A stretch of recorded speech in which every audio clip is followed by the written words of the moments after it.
Welcome to Date with Standards. I got inspired to record this episode after I watched the Netflix series about Gabby Petito, a girl that was 22 and was murdered by her boyfriend while they were on a road trip. Today we're going to talk about something very special, how I got out of my toxic cycle relationships, healed my way up. What I want you to understand as well from the beginning is that these things are not just things that we see in the movies or in the news. These are not extreme things that we think that it's not gonna ever happen to us. I never thought that this is going to happen to me. I thought that I know someone for a really long time and I've never seen this coming. But when we get into the relationships, we never have this kind of knowledge. No one taught us at school or anywhere else how to spot things like, toxic traits that can actually lead to later on self-harm or homicide. It's actually said statistically that around 50% or now actually 60% as of 2025 of women will actually experience some kind of way of a domestic violence, physical violence in their house. So this is a much more common topic than we could ever imagine. I always thought that this is something that is very extreme, that we only see it in the movies, and this is never going to happen to me, especially when you start to get to know someone and you think you know them and suddenly their behavior changes. And this is exactly what happened in my situation. It wasn't that it happened like from the beginning. It took around 4 years for some first signs to kick in that I could actually identify them without having a psychological degree to understand what is going on, like something is off. It was that first thing that got me thinking, hey, this is something that I cannot comprehend. I could never ever put myself in a situation where I could self-harm myself. And I could understand that he was very troubled in this way. And this happens to him because of his childhood. He saw his mother doing similar things when he was a child. It was a trauma response for him. And it was also not very active until people get around 30 years old and their character is shaped and all this kind of dissonances start to come up. I also learned a lot about the self-harm and the homicide situation. I also learned a lot about this from the documentary that Lady Gaga made with Oprah. And Lady Gaga says about her experience over there, saying that suicide and homicide, or self-harm rather, is a very thin line, that usually one happens after another one. One fades into another, that this is a very thin line, which obviously we don't get any kind of information like that at school, and many times we think that, but it isn't something so big. I was never accepting that. Yet for 2 years, when I was thinking that I don't accept it, I was asking him to go and get some help. He got a therapist, but he didn't really want to receive that help. I think the whole fact that he actually is capable of that was too overwhelming for him to take responsibility and accountability for that, which I understand it could be quite of a big realization to make. But on the other hand, you do not want to be a threat to yourself, neither to especially people around you. This isn't something that is actually your responsibility. If you're experiencing that, this isn't your thing to fix, neither to assist them. This isn't your responsibility, which I thought it is. So I didn't want to leave someone like that, especially when we spent so many years together and I actually knew him. I thought it was just like a one-off situation. But this one-off situation happened after apologies and everything else and me feeling sorry for them, repeating again. It happened again and again in a different kind of ways, sometimes in the same ways. But in the beginning, it was mostly harming themselves. Later on, when we started traveling, I started to have small here and there hints that it's going to also influence me. So normal fights spread into many times me being very careful not to activate him, not to give him a reason to burst out. And those people who are doing these kind of things, they are so overwhelmed by their emotions that they actually get into this kind of psychotic states or different kind of states where they cannot really hold themselves for 20 minutes, 20, 30 minutes. It's just so overwhelming. It's like you would be having a sort of panic attack or more of a shock And it's just so overwhelming that they can't get rid of this feeling. And one time my ex even told me, please take me to the hospital, which was something I could never even think that anyone would ask me. Obviously, apart from the fact when you're like physically not well, something happened, you fell or whatever, right? But not because someone is so unwell with their emotions that they need to go to the hospital. This is just something that is out of my mind, really. I understand to be angry, I understand but to be possessed by the feelings, it's a little emotions, it's a little bit of a different topic. I understood that this is definitely a very big thing to swallow. And here and there, I started to have small signs of, well, physical abuse towards me later on as well. There would be a normal fight and, or not even, like I would be actually shutting it down because I would learn that I don't want him to cause a self-harm to him. I've learned already to try to calm things down, to prioritize his health. But then I noticed a different pattern, which is actually, I would say, maybe a next level in progression of this kind of condition, is when he was really waiting for me to act, he was trying to provoke me to actually do something that could liberate his feelings and give him permission to have a proper outrage. And this is something that I've never seen before, and it opened my eyes in a completely different level of understanding of how human brain even works and how one can actually behave. And this is the first time when, let's say, he pushed me. Then there were small things here and there when he pushed me. Then there were things that he would, I don't know, like maybe take the pillow and like kind of scare me with it to like suffocate me. But I never felt very threatened. I didn't think that something would actually happen to me. I would be more scared for him. There was a time where we actually broke up, and as for being in this kind of traumatic bond relationship, we returned together after I think a month and a half to try things out. I told him that we can only do that when we have a therapist. So we actually had a therapist, and the therapist said that if there was a physical violence on any side, we definitely have to have separate therapies. And honestly, I'm not saying that this wasn't just without any of my fault, because I also came from the home where, let's say, boundaries were non-existent sometimes even. So I know that there's also a lot of fault in me from before. And there came a time where I would be rescuing him from his self-harm situations. I would be feeling responsible that I'm the only person that is with him, the only person that knows him. And I would basically take the knife out of his hand or do other things. Or when we would be living together, I would have to hide the knives into the closet so he doesn't have reach to them, which is absolutely crazy because when you think about it, we lived together for 4 years before that together, and I never had to do that. It's just that what Lady Gaga actually mentioned as well is that once it starts, once it unveils, it really progresses very fast, and the sooner you catch it and the sooner you start working on it, you can stop it, but you can't really reverse the process. So these things that you already experience are so intense in you, and this kind of behaviors, that the lines that you cross, it's very difficult to later on not cross them again when you're in the very overwhelming situation. And of course, there's medications that you have to take, a very complex process to have this under control.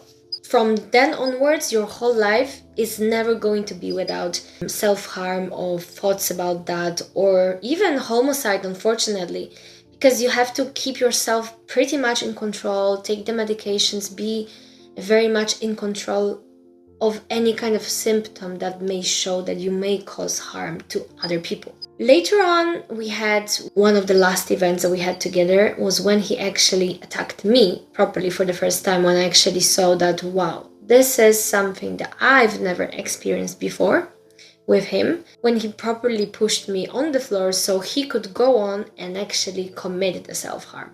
Obviously, he didn't do anything very bad to him. He cut himself in the wrist, but it's not like he would die from it or anything like that.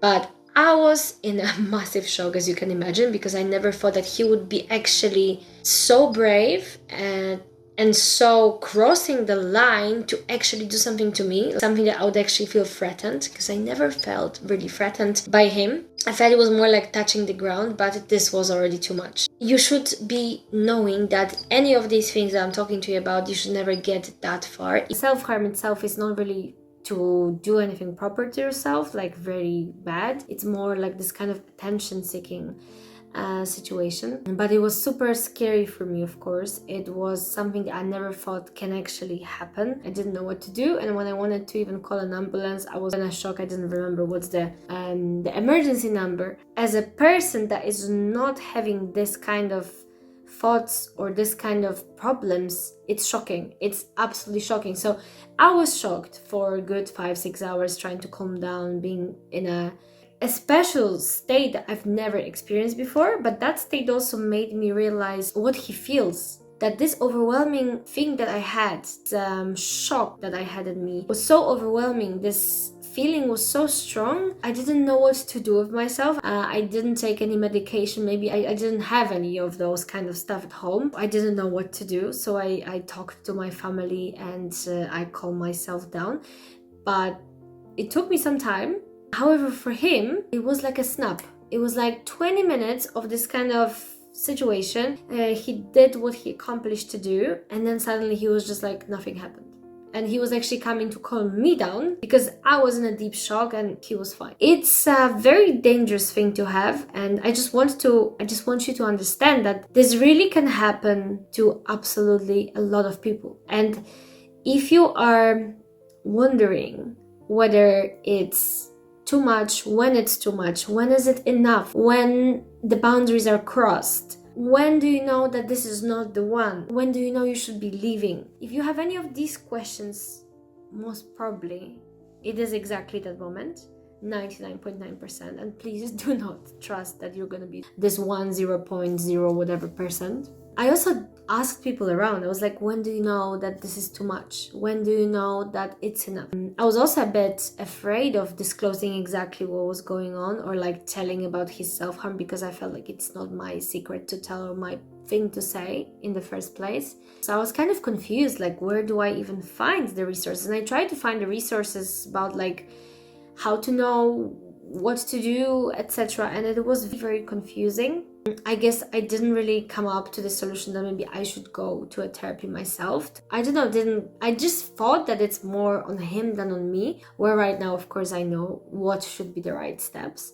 But at the time, it was just very confusing. And after that, we saw each other only like properly one time more, where that is why it was so difficult for me to break it, because this was obviously a defining moment for me that I knew that I did not want to continue, and I was definitely that was it.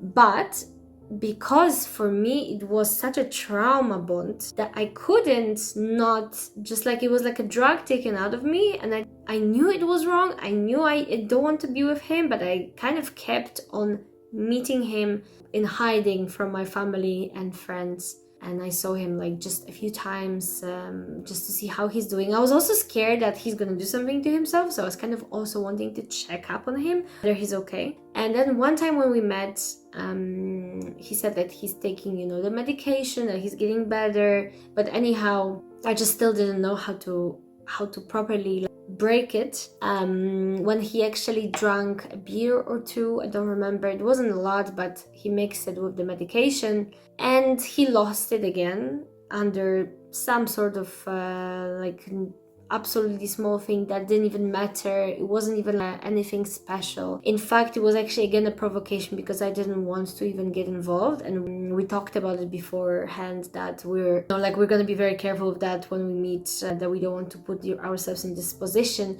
And when I give him a sign or he tells me that this is getting out of the control, we're gonna separate and we're not gonna see each other. But obviously that was just in my ideal scenario. That didn't happen. That scenario didn't work, and he actually then didn't do anything to him. That self-harm situation went on just a homicide situation, and he actually in fact tried to push me against the wall and tried to kind of make me powerless, and tried to a little bit maybe suffocate me in some ways, which I felt for the first time that was super scary. I was scared like probably never, that I was like, wow, I never saw this coming. I never actually thought that he can progress so much in his insanity in a way in such a short amount of time. And that really gave me the scare, I guess, that I really needed, the kick that, okay, he is really not controlling himself. He's not controlling the situation. He's very dangerous, in fact, that I need to get out. And I guess that's what I needed. And obviously, fortunately, it didn't end like what happened to Gabby, thank God. But it could have, right? He pushed me in a way that I would hit my head or whatever, pushed me a bit harder or did something more. Like, you never know. The scary part was also like for this 20 minutes, I already knew that he doesn't control himself. And it really added into the thrill that I tried to run away from the room and he just didn't let me leave, which was on top of that extra crazy for me. But that gave me ultimately the kind of breaking point that I needed, because I didn't know elsewhere how to find help or how to know that it was enough before that. And this trauma bond was so strong that I never understood how people stay in this kind of violent or whatever relationships, much more violent than that sometimes, because it happened repetitively. Here it was on the very occasional situations, and well, there were 2 that were enough, but that was already dangerous enough in my opinion. And I just then realized how difficult it is for people who are in trauma bonds to leave them. They know that they are wrong for them, they know that they have to leave, but they just can't. It's like a kind of addiction. It's like super difficult. But obviously, like, I didn't want to be in this kind of cycle when I kept on having, because we both actually wanted to fix things between us many times, when we both couldn't make it happen, even with a therapist, although we didn't really have a lot of time with a therapist, because very soon after we got back together, we broke up like forever. It was for me a great realization that I have much more compassion for these people right now, because I know that it's just very difficult for them to leave. It's not like they don't know, and it's not that they don't want to respect themselves. It's just that it's super, super, super difficult, that trauma bond. And it's almost nearly impossible. Especially when you have kids and stuff, I can imagine how much more difficult that would be. On the other hand, I could also imagine that it could be even a better signal that when something small even starts, you don't want your kids to be involved, and you just basically break it even faster. But I mean, it's all depending on every single case. But what I did to heal from that is that it really took a great situation like this for me to reevaluate how I was in the relationship, what I was bringing to the table as well, that my patterns from the past, which were not necessarily good as well. So I lost myself, like my confidence, my value system that I brought from home. I realized that it wasn't all good. There were some good parts of it, but there was a lot of wrong things in it. And this is why I also not necessarily didn't appreciate the way my parents had a relationship. I really wanted something better, and I thought I could get something better. But then I found myself in this toxic cycle that we both, with my ex, tried to really break. We were putting a lot of effort. We were like a team. How can we change it? But we really couldn't find the solution. The solution was that we really needed to break apart and work on each other separately. And this is what I did. I was so motivated to turn my life around, to really understand that, wow, this is the moment that I got from life to actually change the whole course that I was brought up with, and actually have a chance for a great and healthy relationship right now. And I took it. It took me crying pretty much every single day for a good 3 months, and rewiring my brain, learning a lot, like finding resources, digging through internet for every single source, like the Gottmans, like Dr. Ramani, a lot of different people, experts in the field, to basically put together in my mind what are the good relationship behaviors, what are the wrong behaviors in the relationships, what are acceptable things, what aren't acceptable things, what are the boundaries, why some people don't have boundaries, how they should be placed, how to set my own boundaries. I had to learn everything from scratch, but I was so motivated that sometimes I felt like I'm frying my brain with new information that was never given, and we as humans never are getting this information anywhere, and it wasn't easy to find, I can tell you as well. That is just like to say that we all don't really have this kind of chance to build healthy relationships because we're not given the information, and most of us have like come from families that aren't perfect, because all of us don't have the perfect example. Our parents don't have a perfect example, and we don't have the perfect example, and then we somehow need to navigate and know what's the right thing. And how do we know it? We only know it by experience or looking at it a good example. So now from that point of view, I started to heal. I started to see things differently. I started being more and more excited about what I was learning and changing, and all the relationships started to change around me. I started attracting different people. I started being around different kind of vibrations, and I absolutely loved it. My life turned around completely in terms of like the values and the relationships, and obviously my best friends who are with me, they stayed with me, but also some people fell apart, and then new people came in, new amazing great friends and humans that are inspiring and taking me to even a higher level of things. So this is all a part of this process, and I'm very happy to help you, guide you through that process if you find yourself in a similar situation and you don't know where to start, or you're not sure whether it's enough yet or not. Don't hesitate to email me. I'm here to help you, and this is my mission now, to really help as many people as I can and turn their life around. Since I've been through it, I know how to do it, and I know you can do it. I know that there is a much better place on the other side. I'm here to bring it to you. So I'll see you on the other side.